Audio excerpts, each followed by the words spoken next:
Hola, mi nombre es Samuel Orrico, pastor de Nova. Nova es una iglesia cristiana en Jalapa, Veracruz, y nuestro propósito principal como iglesia es reunirnos alrededor de la palabra de Dios.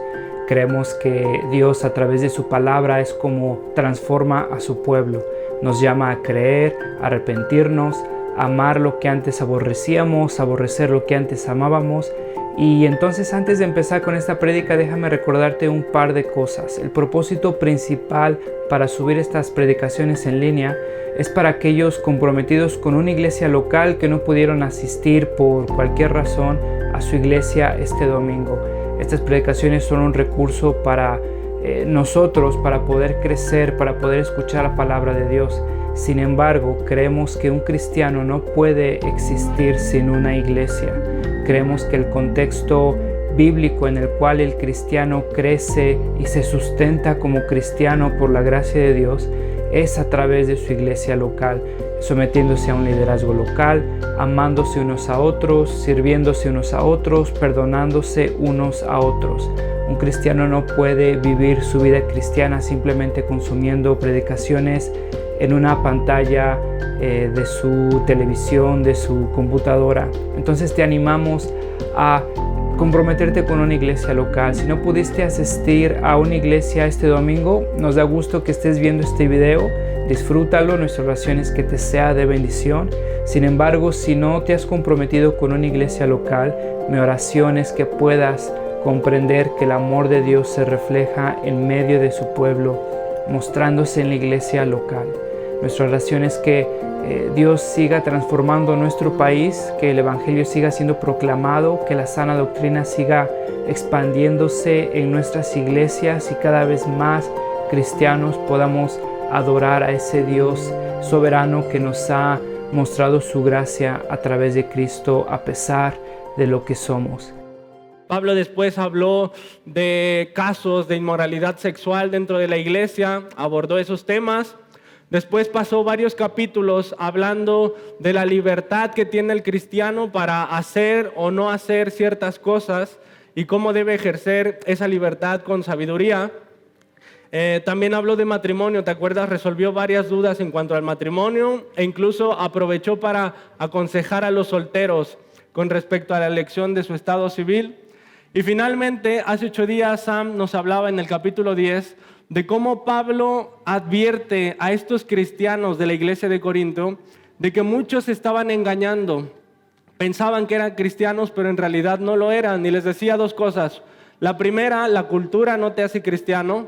Y segundo, los frutos finalmente revelan al incrédulo.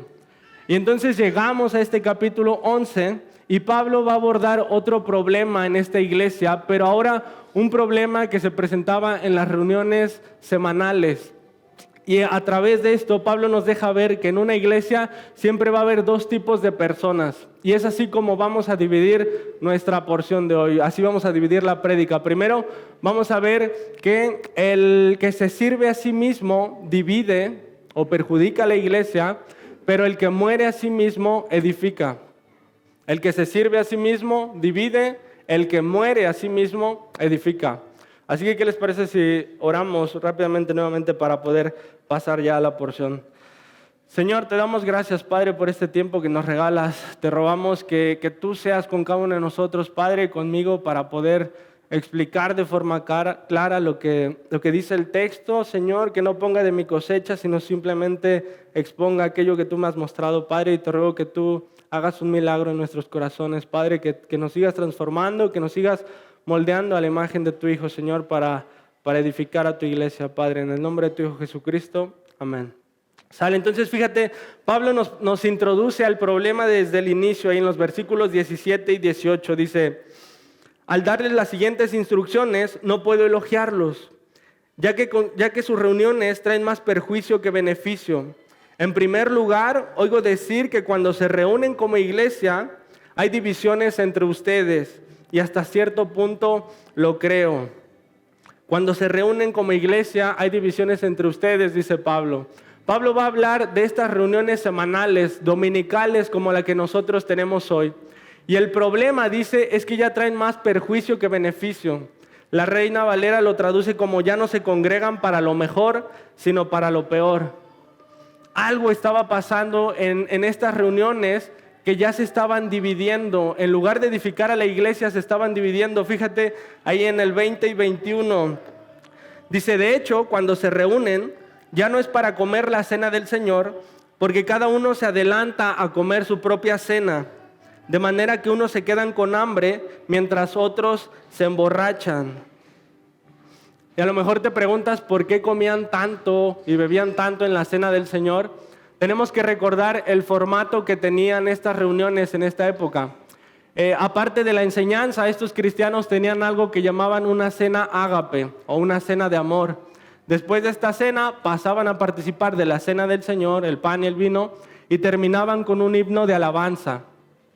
En esta cena ágape, una cena de amor, nosotros le diríamos una cena de traje. Es decir, cada quien, de acuerdo a sus posibilidades, si es que podía, traía comida para compartir con los miembros de la iglesia. Y entonces todos convivían, compartían, tenían un momento de comunidad, fortalecían estas relaciones de iglesia. Y en esta, ¿te acuerdas? El contexto de la ciudad era una ciudad bastante próspera. Mucho dinero, mucho comercio, muchos negocios.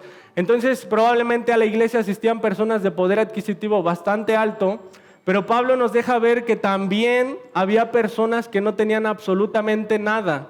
Entonces imagínate, tal vez había personas que llegaban, no sé, con sus mojarras enchipotladas, con unos camarones al mojo de ajo, una rachera asada, algo más elaborado, pero así como ellos, había personas que no podían llevar nada para compartir, pero de eso se trataba esta reunión, de servirse unos a otros, compartir con aquellos que menos tenían o no tenían nada y fortalecer las relaciones de la iglesia, servirse unos a otros.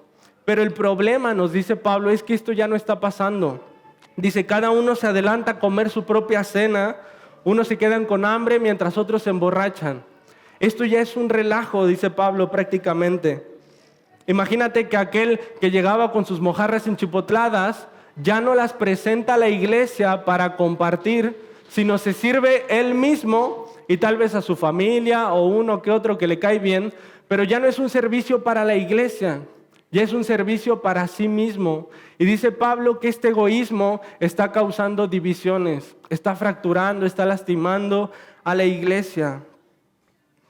Y esto es interesante, es irónico tal vez por el nombre que ellos mismos le habían puesto a esta cena. ¿Te acuerdas? Le llamaban una cena ágape, una cena de amor.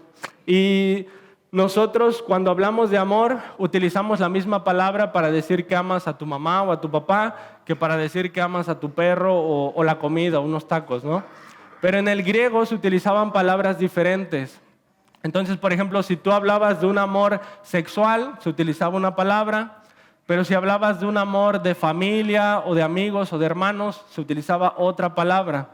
Y esta ágape era otra palabra que hablaba de un amor muy específico, de un amor que se caracterizaba por el sacrificio y la voluntad. Entonces, si tú querías mostrarle amor a una persona, de este amor ágape, ese era cuando tú tal vez no querías hacer algo, pero lo terminabas haciendo no por ti, sino por el bienestar de esa otra persona. Entonces, si yo tengo la mojarra enchipotlada y veo que otro no tiene, tal vez yo tengo mucho antojo, pero una oportunidad de mostrar un amor ágape sería poner el bienestar de esa persona por encima del mío. Y entonces Pablo, te das cuenta, está hablando de estas personas que son incapaces de salir de su zona de confort. Por ejemplo, Pablo, si te das cuenta, nunca dice que esto sea, nosotros diríamos de mala leche, ¿no? Que sea mala onda. A lo mejor imagínate que este cuate de los camarones enchipotlados de repente alza la mirada y ve y dice, no manches, ya viste, el hermano Miguelito no trae nada de comer, oye. Pobrecito, se ve que la ha de estar pasando bien duro. Pero pues bueno, provecho, ¿no? Y se pone a comer y es incapaz de compartir con este hermano. Eso es lo que estaba pasando con estos cristianos. Estaban siendo incapaces de salir de su zona de confort para servir a sus hermanos. Ahora nosotros como iglesia ya no tenemos estos convivios cada semana, Pero también podemos encontrar este tipo de egoísmo que divide, que fractura, que limita el crecimiento de la iglesia. Por ejemplo, los domingos, después del servicio, tal vez ya termina la prédica, los anuncios, todo, y empezamos, cada quien se acerca con alguien, ¿no? Y empezamos a convivir, a platicar, y tal vez alguien de repente ve a una persona, una pareja, un matrimonio, y dice, creo que ellos son nuevos. Y los ve medio incómodos ahí, como que no saben ni qué hacer o para dónde voltear. Y dice, sí, creo que son nuevos, ¿no? Y te haces del avión y eres incapaz de acercarte y recibirlos. Esa es una muestra igual. Ese es un corintio egoísta, capaz de salir de su zona de confort por servir y por priorizar el bienestar de los demás. Eso es de lo que está hablando Pablo. Yo creo que ya más de un año, ya tiene tiempo, platicaba con un amigo que es cristiano, y a este amigo le gusta mucho andar en bici. Y me estaba contando ese día sus chocoaventuras, anécdotas que había tenido en la bici. Y me contaba una que pues salió a rodar, andaba él solo, andaba lejos de su casa y de repente se vio un aguacero y se empapa, ¿no? Ya estaba escurriendo. Entonces dice, pues me voy a apurar para llegar a mi casa a bañarme. Empieza a darle más rápido y de repente la bici se le descompone. No sé si la cadena o algo, el chiste es que ya no podía andar en la bici. Y entonces estaba ahí en medio de la calle, mojado y sin poder mover la bici o subirse a la bici, ¿no? Y yo le digo, oye, pero ahí donde te quedaste, adelantito vive el hermano fulanito, un hermano que se llevaba muy bien con él. Digo, ¿por qué no le hablaste que saliera por ti o que te llevara una chamarra o dejar la bici ahí en su casa? No sé, que te ayudara, ¿no? Me dice, no, macho, ¿cómo crees? Y le digo, ¿por qué? Si se llevan bien, ¿no? Me dice, no, David. Dice, mira, este hermano es muy buena onda. Nos llevamos bien y todo, pero yo ya lo conozco. Ellos ya tenían muchos años de conocerse. Me dice, pero yo ya lo conozco y ya sé que si se trata de un favor, no me lo hace. Ya he tenido otras experiencias con él y no lo hace.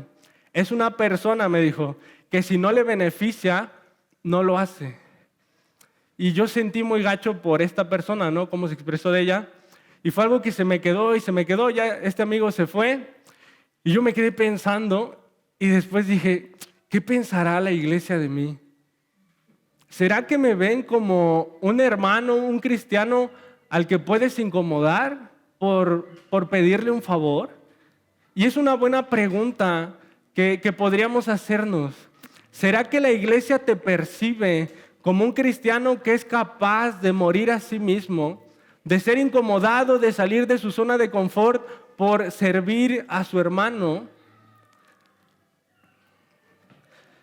¿O será que nos ven como estos corintios? Tal vez te ven tan enfrascado en tu rollo, tan metido en tus cosas, tan egoísta, que honestamente un hermano no se atrevería a llamarte y pedirte un favor. Un hermano de la iglesia, imagínate lo que es eso. Imagínate la tristeza de Pablo al leer estas divisiones que se estaban creando dentro de la iglesia. Y ojo que la respuesta que pudieras tener a esta pregunta dice mucho de ti, dice muchísimo de ti. Fíjate ahí en el versículo 19, Pablo está hablando de estos hermanos que crean divisiones y dice, sin duda tiene que haber divisiones entre ustedes para que se demuestre quiénes cuentan con la aprobación de Dios. Sin duda tiene que haber divisiones para que se demuestre quiénes cuentan con la aprobación de Dios.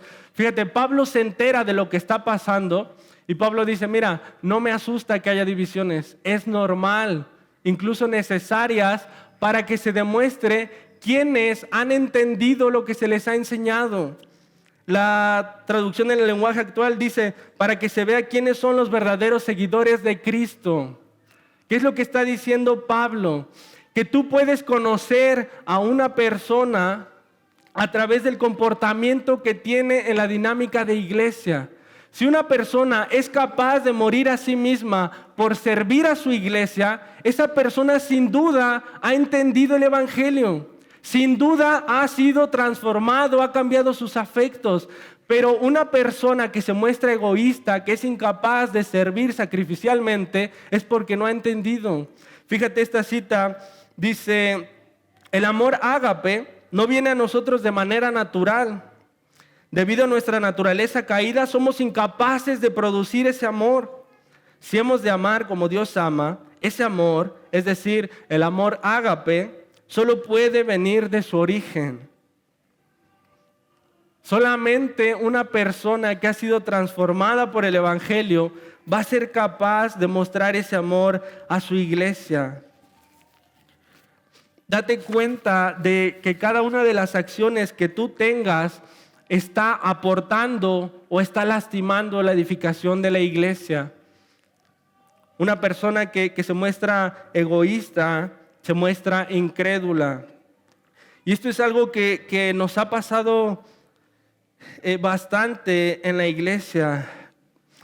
Han llegado personas, normalmente cuando llegan personas a la iglesia, la mayoría ya vienen de otros contextos de iglesia, ¿no? Muchos ya de muchísimos años.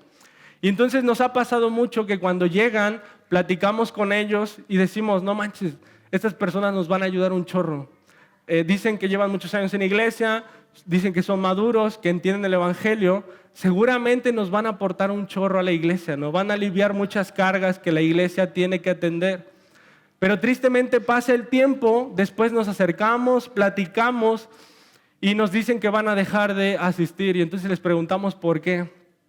Y los argumentos son interesantes viniendo de personas que se dicen maduras o se presentan como maduras.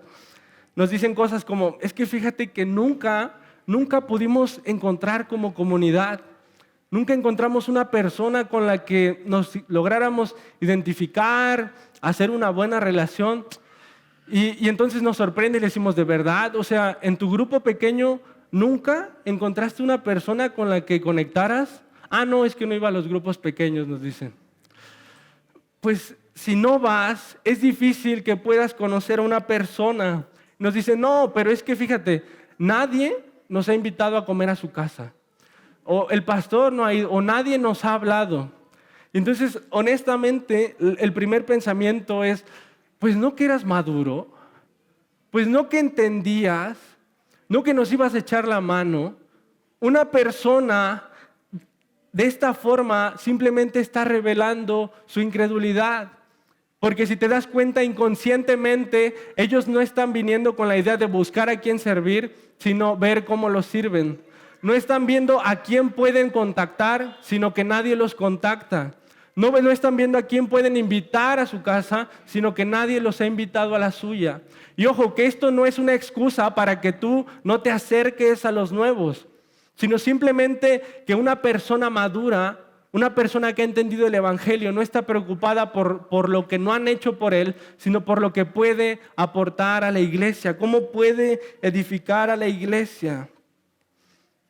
Estas personas, estos corintios, date cuenta que no están aportando, sino están lastimando, están dividiendo a la iglesia, la están perjudicando. Y esta es la razón de ser de este pasaje tan famoso, donde Pablo explica el significado de la cena del Señor. Porque personas que no entienden el Evangelio, personas que tienen un corazón impenitente, están viniendo a participar de la cena del Señor. Están participando de uno de los sacramentos más importantes del cristiano sin tener idea de lo que está pasando. Y quiero que veas cómo es que Pablo responde a este conflicto.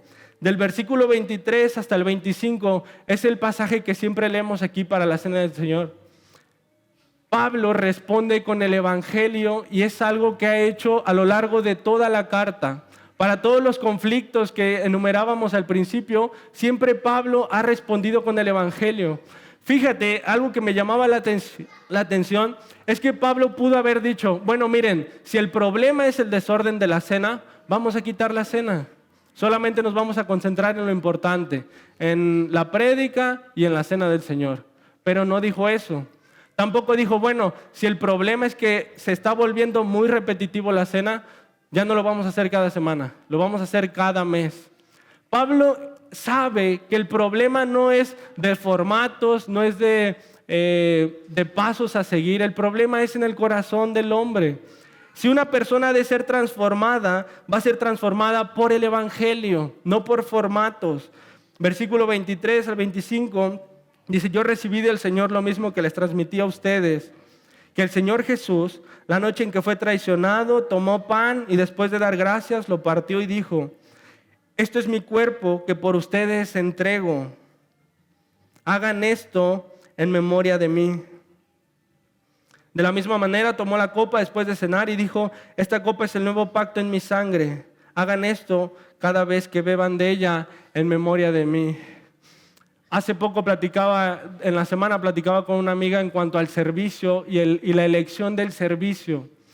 Y estábamos ahí en unos argumentos sobre cómo elegir un servicio, ¿no? Y normalmente se habla de un llamado externo y un llamado interno. El llamado externo es cuando las personas de fuera ven que tienes las capacidades para poder servir, no sé, tal vez en alabanza, ¿no?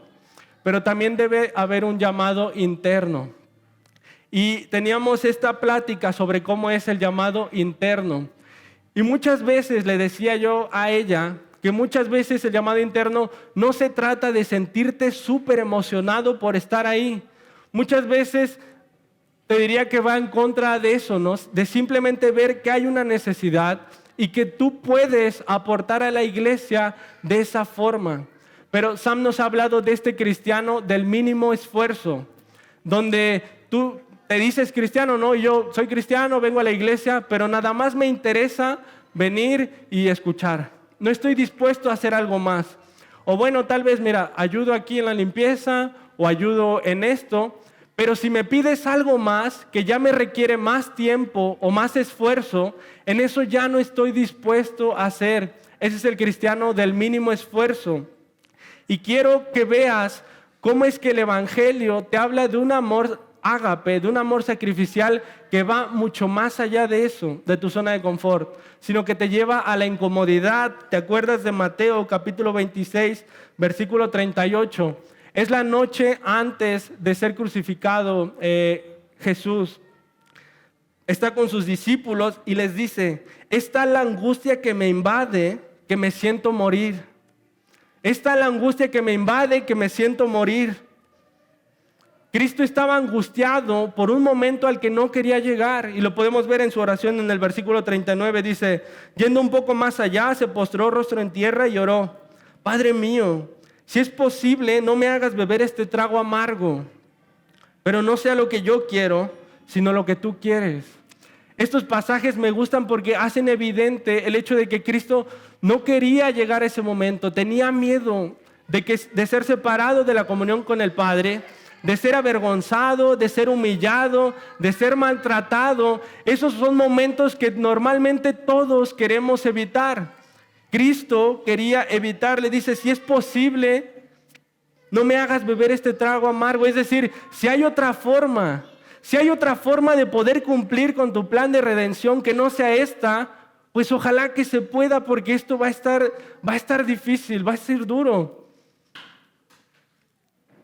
Una imagen también que me gusta mucho en Mateo capítulo 26, versículos 53 y 54, Jesús está a punto de ser arrestado, ¿te acuerdas? Y entonces de repente uno de sus discípulos saca una espada y le corta la oreja al siervo del sumo sacerdote. Y entonces Cristo le dice, ¿crees que no puedo acudir a mi Padre? Y al instante pondría a mi disposición más de 12 batallones de ángeles. No solamente no quería pasar por ese momento, sino que tenía la capacidad de no hacerlo. ¿Crees que no puedo acudir a mi Padre y pondría a mi disposición 12 legiones de ángeles? No quería y podía no hacerlo, y sin embargo lo hizo. Esta imagen, este cuadro que Pablo nos está presentando, es la imagen de un verdadero amor ágape, la verdadera expresión de un amor sacrificial, que aunque no quería, estuvo dispuesto a hacerlo por el beneficio de otros, por el beneficio de todos nosotros. El amor de Cristo no estuvo al margen de su comodidad, sino que estuvo dispuesto a ir mucho más allá de su incomodidad. Estuvo dispuesto a ser humillado, a ser maltratado, a ser crucificado por nuestro beneficio, cuando Él no tenía ninguna necesidad de hacerlo.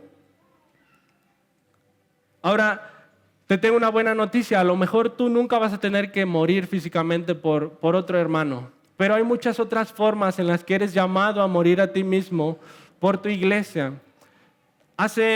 Muchos saben que tiene poco, como mes y medio, que falleció mi abuelo. Y estábamos ahí en ¿cómo se llama? La sala de velación. Y estábamos ahí en la noche y de repente llegaron unos hermanos de la iglesia. Y lo recibimos y todo, pero hubo uno que se acercó conmigo y desde que se acercó, no me acuerdo las palabras exactas, pero creo que él había escuchado esto anteriormente y dijo, pues de aquí soy. Entonces se acercó conmigo y lo primero que me dijo fue esto: mira, te soy honesto, no me gustan estos lugares, dice, porque no me siento cómodo y porque no sé qué decir. Se me hace muy difícil, pero dije, vamos a ver cómo están y pues aquí estamos. En ese momento, de verdad, que yo sentí el amor de este hermano, no por lo que dijo, porque no dijo nada, sino porque tuvo la voluntad de ir. Yo lo entendí porque me identifico muchísimo con él. Normalmente esas cosas me incomodan porque no sé qué hacer, no sé qué decir, como él decía. Era el propio velorio de mi abuelo y yo todo ese día me acuerdo que estuve evitando ir ahí a ver a mi familia.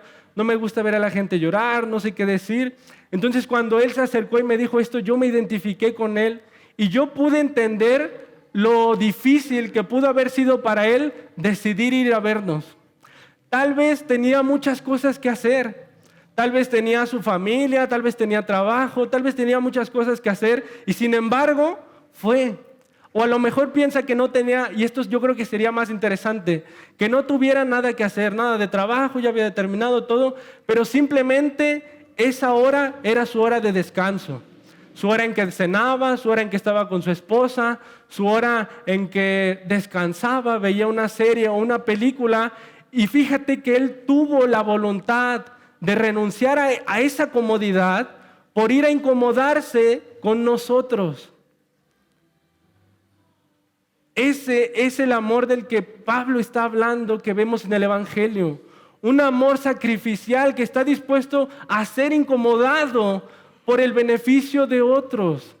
Ese es el amor que vemos en la cruz que Dios nos ha entregado. Fíjate, Romanos capítulo 5, versículo 8 dice, pero Dios demuestra su amor por nosotros en esto, en que cuando todavía éramos pecadores, Cristo murió por nosotros.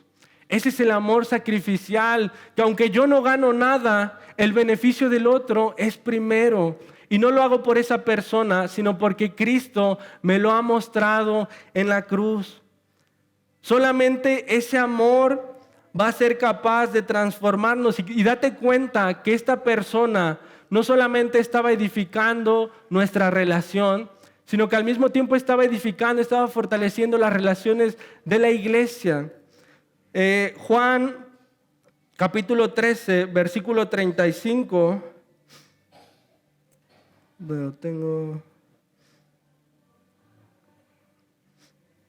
Bueno, ya lo perdí. Pero Juan capítulo 13 dice, en esto conocerán que son mis discípulos, si se aman los unos a los otros. Esta es la forma en cómo se da a conocer si una persona entendió el Evangelio o no, cómo se da a conocer la iglesia, si se aman los unos a los otros. Y quiero que veas que precisamente es esto por lo que Cristo murió. En el versículo 22, Pablo les dice que no tienen casas donde comer o beber, o es que acaso menosprecian la iglesia de Dios. Es decir, ¿será que de verdad tienen tanta hambre que son incapaces de compartir? ¿O más bien será que no entienden el valor de la iglesia, el valor de la comunidad, el costo tan alto que ha tenido la iglesia? Ahí en el versículo 25 dice, de la misma manera después de cenar tomó la copa y dijo, esta copa es el nuevo pacto en mi sangre. Hagan esto cada vez que beban de ella en memoria de mí. Esta copa es el nuevo pacto en mi sangre. ¿Te acuerdas de qué está hablando o a qué está haciendo referencia? A Jeremías capítulo 31, versículos 31 al 33. Dice, este es el pacto que después de aquel tiempo haré con el pueblo de Israel, afirma el Señor. Pondré mi ley en su mente y la escribiré en su corazón. Yo seré su Dios y ellos serán mi pueblo. Pablo está hablando de este cambio de pacto, donde antes era por medio de sacrificios, por medio de obediencia a la ley.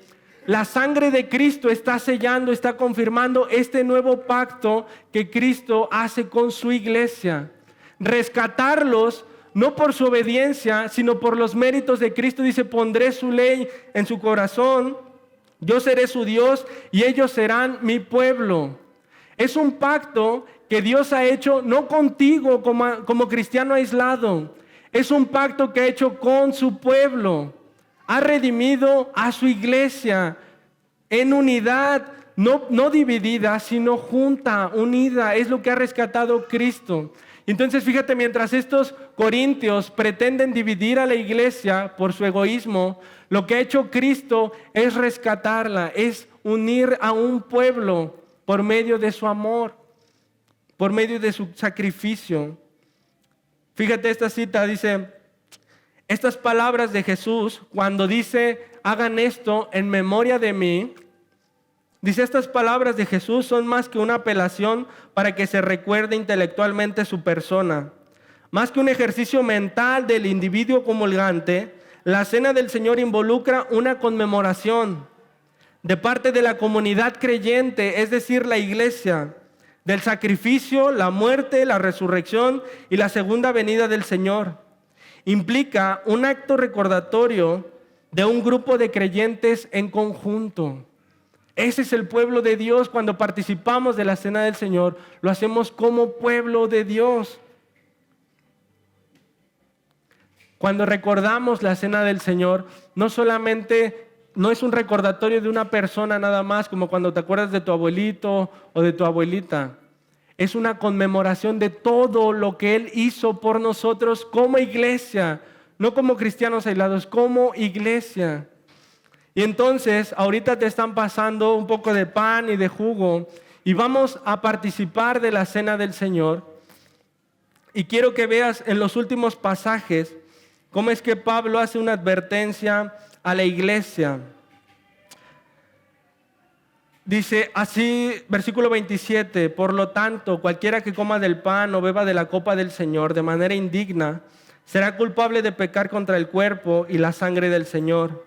Así que cada uno debe examinarse a sí mismo antes de comer el pan y de beber la copa. Porque el que come y bebe sin discernir el cuerpo, come y bebe su propia condena. Entonces, ¿a qué se refiere Pablo? Pablo no está diciendo que necesita ser lo suficientemente santo para participar de la cena. Pablo no está diciendo que necesitas haber tenido una semana impecable en cuanto a pecado para poder participar de la cena. Pablo está diciendo que si tú tienes una convicción de pecado, si tú tienes un corazón arrepentido y si tienes una fe genuina en que Cristo entregó su cuerpo y derramó su sangre para el perdón de tus pecados, entonces tú puedes participar de la cena. Y entonces por eso dice que cada uno se examine cuáles son los motivos por los cuales participa de la cena del Señor. Entonces vamos a participar de la cena y nuevamente les leo los versículos. Ahí en el versículo 23 y 25 dice, yo recibí del Señor lo mismo que les transmití a ustedes, que el Señor Jesús, la noche en que fue traicionado, tomó pan y después de dar gracias, lo partió y dijo, esto es mi cuerpo entregado por ustedes. Hagan esto en memoria de mí. De la misma manera, tomó la copa después de cenar y dijo, esta copa es el nuevo pacto en mi sangre. Hagan esto cada vez que beban de ella en memoria de mí. Y entonces puedes participar del pan y puedes participar del jugo, recordando que eres aceptado por los méritos de Cristo y que aunque tú te has mostrado incapaz de darte a ti mismo, Cristo lo hizo por nosotros.